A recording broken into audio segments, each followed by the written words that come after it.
Le roman d'un chef-d'œuvre, un podcast des ateliers Henri Dougier.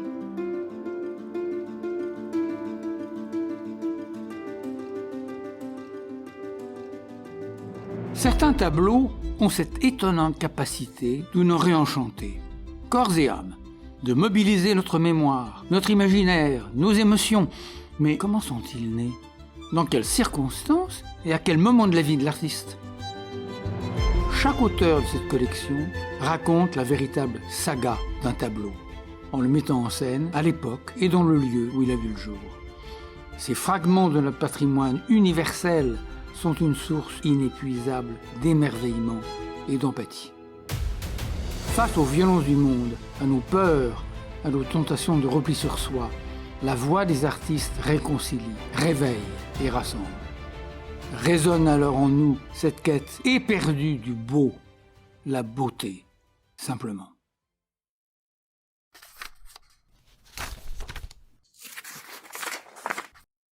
C'est une petite fleur dans une nature morte de Fantin-Latour qui m'a donné l'idée de faire exagérément grandir mes fleurs. Les cadrages de Stieglitz et de nos amis photographes m'ont sans doute aussi influencé. Connaissez-vous les magnolias et les callas d'Imogen Cunningham ? Des splendeurs en plan rapproché. Et les agrandissements de plantes de Paul Strand. J'étais bouleversée par le travail de Paul. Une de ses grandes idées était de rapprocher la peinture abstraite et la photographie. Vu de très près, ces arbres, ces écorces, ces rochers créent des images presque abstraites. Je crois que je regardais et que je voyais les choses comme lui les aurait photographiées. Je faisais des photos de Strand dans ma tête et des fleurs à la Georgia sur mes toiles. Une fleur, c'est si petit. Je me suis dit, je vais la peindre en grand, et les gens seront si surpris qu'ils prendront le temps de la regarder. Même les New-Yorkais, toujours si pressés. Iris, arôme, rose, pétunia, bois de senteur. Pour tendre vers une impression de douceur, j'utilisais une toile fine et je plaçais un apprêt pour rendre les couches de peinture du dessous très lisses. J'y déposais la couleur en épaisseur et aucun arrière-plan pour laisser à la fleur tout l'espace pour qu'elle accapare seule l'attention. La fleur de Calla, sobre et élégante, m'attirait beaucoup. J'avais encore un sérieux faible pour mes Oriental Poppies. Calice ouvert, explosant de rouge orangé saturé, vibrant. J'aime le coquelicot pour sa simplicité et sa fraîcheur sauvage, pour sa beauté fragile. La critique, bien inspirée, écrira que je travaillais à suspendre le temps, que je m'appliquais à capter l'éphémère, une vision loin des planches botaniques, plus loin encore des planches anatomiques, parce que, désolé, rien de sexuel dans mes peintures, pas plus de phallus, même bien caché, que d'entrée humide de la vallée obscure ou de sourire vertical. Et si les gens y voyaient encore des allusions érotiques, c'était leur problème, je crois. Peut-être aurait-il dû envisager une bonne cure chez ce monsieur Freud.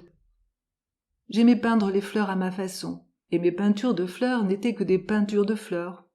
Je m'étais ancrée dans le figuratif afin de rejeter toute interprétation sexualisée, mais voilà que tout recommençait.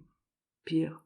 Le choix des poires, des pommes, des prunes, des coquillages, et surtout des fleurs entretenait le malentendu. Quand il parlait de mamelons gonflés, de vallées couchées, peinait-il à faire la distinction entre les photos de nus par Stieglitz et ma peinture, cette impudique expression intime gorgée d'un trop-plein de ma sève sexuelle. J'ai souvent été la cible de critiques violentes. Je serrais les dents et j'apprenais à m'endurcir. J'ai mis un point d'honneur à ne jamais rectifier leurs inexactitudes ou leurs délires outranciers. Au fil du temps, je me suis même réjouie de me sentir si différente de ce que l'on écrivait de moi. Je n'étais pas insensible, je faisais semblant. Je prétends toujours que les mots ne m'atteignent pas lorsqu'ils risquent de m'ébranler. Et là, je crâne encore.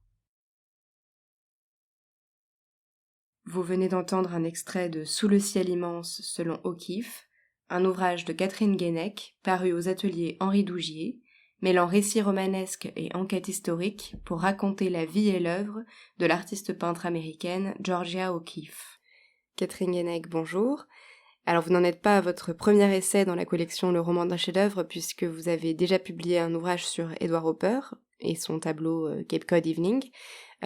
Après avoir écrit sur Hopper, pourquoi avez-vous choisi d'écrire sur Georgia O'Keeffe, qui elle aussi est une peintre américaine de la première moitié du XXe siècle? Est-ce que vous avez un attrait particulier pour les États-Unis de cette époque ou pour la peinture de cette époque? Non, j'ai pas d'attrait ni même de répulsion particulière, hein, ni pour les États-Unis, ni pour la peinture de cette époque.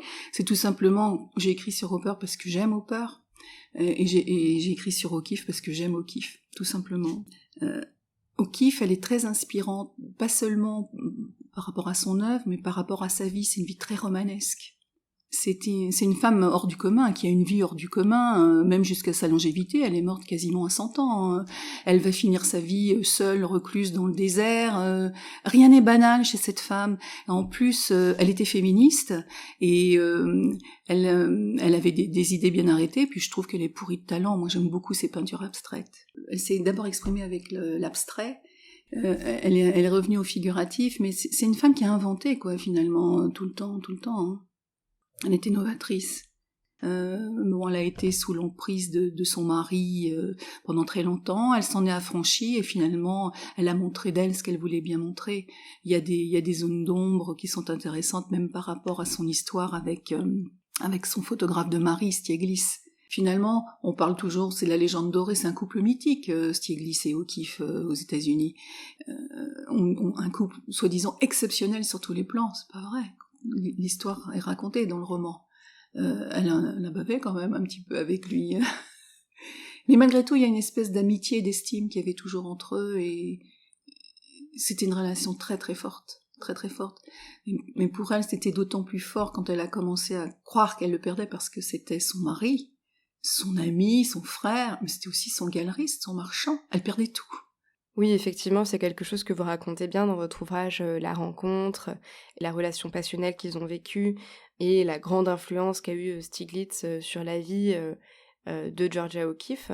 D'ailleurs, dans votre ouvrage, vous vous attachez plus à retracer la vie et le cheminement artistique de Georgia O'Keeffe que la naissance d'un tableau en particulier. Alors, faut quand même noter qu'il y a un tableau que vous avez mis en avant sur la couverture, c'est Tête de bélier, rose, trémière blanche et petite colline, qu'elle a peint en 1935. Pour vous, ce tableau est particulièrement emblématique de son œuvre ? Oui, il est emblématique de son œuvre, parce qu'on retrouve donc les ossements, la fleur, ce pays qu'elle a adoré, le Nouveau-Mexique, où elle a fini sa vie. Et il y a ce ciel, d'ailleurs, Sous le ciel immense, au nom du roman, on parle effectivement. Et elle a toujours été fascinée par l'immensité du ciel, même quand elle était enfant dans le Wisconsin. On témoigne sa correspondance avec son amie Anita Politzer, avec son mari Stieglis. Ils sont écrits des milliers de lettres. Et elle disait c'est beau à couper le souffle, c'est fantastique, fantastiquement beau. Elle a toujours été saisie par la beauté et l'immensité du ciel. Et le ciel est doublement important, c'est pour ça qu'il figure dans le titre du roman. D'abord parce que dans la peinture américaine, il est l'emblème du pays des grands espaces. Et O'Keeffe et Stieglis, son mari, entendaient défendre et mettre en avant la peinture américaine et ne plus être tributaire de l'Europe ou de l'art moderne européen.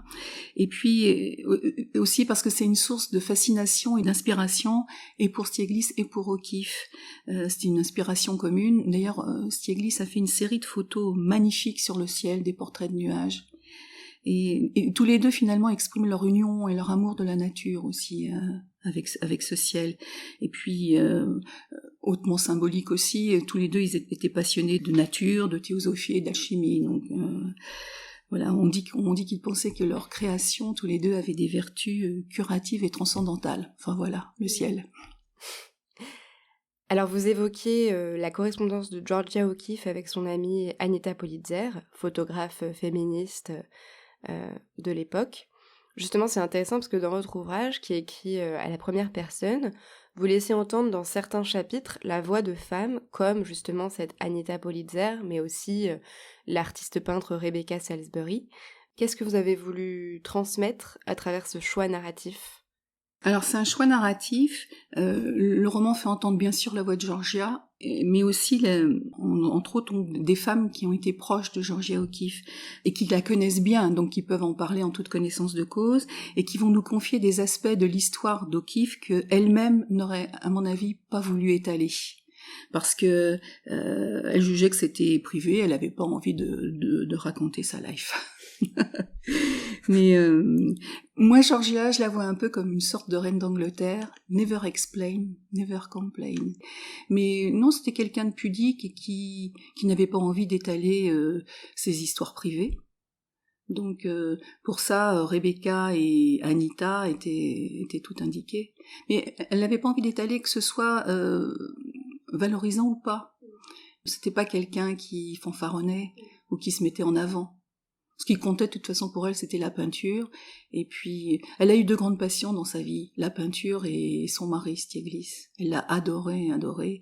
Elle est devenue beaucoup plus lucide sur la fin de sa vie. Mais enfin, ils sont restés unis, on va dire. Oui, unis jusqu'à la mort de Stiglitz. Mais c'est vrai que connaissant cette pudeur dont vous parlez de Georgia O'Keeffe, on est d'autant plus surpris par un autre aspect qui caractérise son rapport à la peinture, qui est cet aspect de marketing et d'autopromotion dont vous parlez à plusieurs reprises dans le roman. Mais bon, on se dit que son mari Stiglitz n'est probablement pas étranger à ça. C'était un marchand, c'était un galeriste, et il savait faire, il avait le sens de la promotion, et il a modelé l'image d'O'Keeffe. Elle n'était pas toujours d'accord. Et on peut être choqué d'entendre dire qu'elle était pudique parce que au tout début de leur relation, il a fait une espèce de journal photographique, c'était son souhait d'ailleurs pour beaucoup de sujets, Stiglitz, il l'a pris en photo sous toutes les coutures et surtout nu. Et il y a eu une exposition de Georgia nue, à mon avis, qui l'a pas forcément rendue très très à l'aise. Mais on peut quand même parler de pudeur par rapport à cette femme. La vraie pudeur, c'est celle des sentiments, je trouve. Alors justement, ce sujet de la pudeur de Georgia O'Keeffe m'amène à un autre sujet caractéristique de sa peinture, qui est l'accueil critique qu'elle a reçu à l'époque.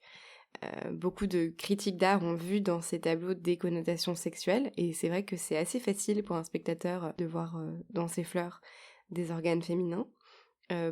Pourtant, dans votre ouvrage, c'est quelque chose dont O'Keeffe se défend vivement. Elle était extrêmement choquée. C'est vrai que beaucoup ont vu dans sa peinture des connotations sexuelles, et que c'est vrai aussi que c'est facile de les imaginer à partir de ces formes rondes et épanouies des fleurs ou de ces coquillages qui étaient subtilement fondus. On a dit qu'elle était le peintre de l'érotisme au féminin. Mais en fait, elle a toujours été choquée par le symbolisme sexuel qu'on croyait découvrir dans ses tableaux. Elle dit qu'elle veut peindre ce qu'elle voit, ce qu'elle ressent, mais sans arrière-pensée. Et peut-être existe-t-elle, et de façon inconsciente, point d'interrogation, le psy de se régaler, mais finalement tout est sexuel et rien de l'est, quoi. Mais surtout ce qu'il faut dire, c'est que dans ces années-là, dans les années 20, il y avait un engouement terrible du public pour les théories de Freud. Et alors forcément, des fleurs immenses, avec leur anatomie détaillée, elles paraissent pleines de sous-entendus érotiques, et qu'on ne peut pas évacuer. D'autant que Stiglitz, son marchand, l'inscrivait noir sur blanc sur ses plaquettes de présentation. Quelque chose qui plaisait pas forcément à O'Keeffe, mais on discutait pas avec Stiglitz, c'était un bulldozer, c'était comme ça, point final. Et elle s'en est peu à peu affranchie, mais à cette époque-là, elle était vraiment sous sa coupe, et finalement, il a bien fait, ça a été un gros succès commercial. Et elle disait O'Keeffe, je vous ai fait prendre le temps de regarder les fleurs, parce qu'elle disait quand les gens étaient pressés qu'ils regardaient jamais vraiment une fleur. Je vous ai fait prendre le temps de regarder ce que je voyais, et vous avez reporté sur ma fleur tous vos fantasmes. Et vous avez parlé de ma fleur comme si c'était moi qui pensais et qui voyais ce que vous pensez et que vous voyez, c'est complètement faux. Et la réponse finalement à cette question, peut-être qu'on peut la trouver avec Marcel Duchamp. Marcel Duchamp qui était un ami du couple de Stiglitz et O'Keeffe, et d'une certaine façon il nous apporte là une réponse, parce qu'il dit que l'artiste ne suffit pas tout seul à créer une œuvre d'art, il faut la présence et le regard du spectateur, et donc moralité, le tableau est autant fait par le regardeur que par l'artiste. Voilà, donc chacun y voit ce qu'il veut y voir. Alors peut-être pour conclure, en quoi, selon vous, l'œuvre de Georgia O'Keeffe donne-t-elle toujours matière à penser aujourd'hui dans le domaine de l'histoire de l'art et de façon plus large ? Bien sûr, c'est pour l'histoire de l'art et au-delà de l'histoire de l'art, la preuve dans tout ce qu'on vient de se dire. Mais ce qu'on peut retenir indubitablement, c'est sa place, c'est son incontournable, sa contribution majeure dans l'art. Et c'est un point de référence, d'ailleurs spécifiquement américain, que l'Europe commence à découvrir seulement. Donc, je trouve que l'artiste et la femme sont fascinants. Elle apparaît comme le symbole d'une femme moderne qui s'affranchit d'un tas de conventions, dans une société qui était quand même sexiste et misogyne, qui est toujours un petit peu. Et elle a permis la reconnaissance des femmes peintres à une époque où la communauté artistique était exclusivement composée d'hommes et dominée par eux. Et c'était peu de temps après que les femmes aient pu accéder à la possibilité de suivre une formation artistique et avant qu'aucune femme ne soit vraiment reconnue.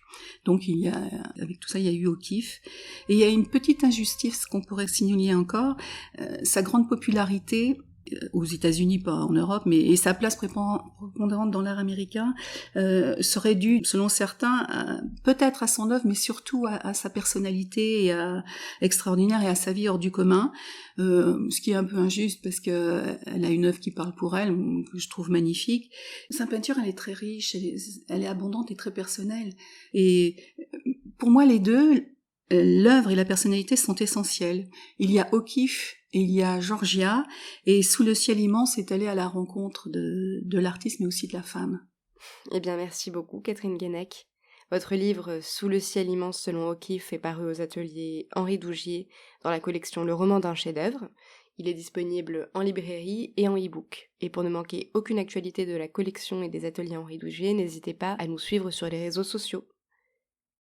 C'était le 4e épisode du Roman d'un chef-d'œuvre, une série podcast des ateliers Henri Dougier, conçue et réalisée par Margot Grélier et Gaël Bidan, à écouter sur Apple Podcasts, Deezer, Spotify ou votre application de podcast préférée. Dans le prochain épisode, c'est le radeau de la Méduse de Géricault qui sera à l'honneur. Pour l'heure, il est temps de se quitter sur la sélection musicale de l'auteur. Catherine Guenec, vous avez choisi la sonate pour piano numéro 17 en ré mineur de Beethoven, surnommée La Tempête, dont on écoute ici la partie 3, Allegretto, interprétée par Mina Liu. Bonne écoute, et à très bientôt sur les ondes du roman d'un chef-d'œuvre.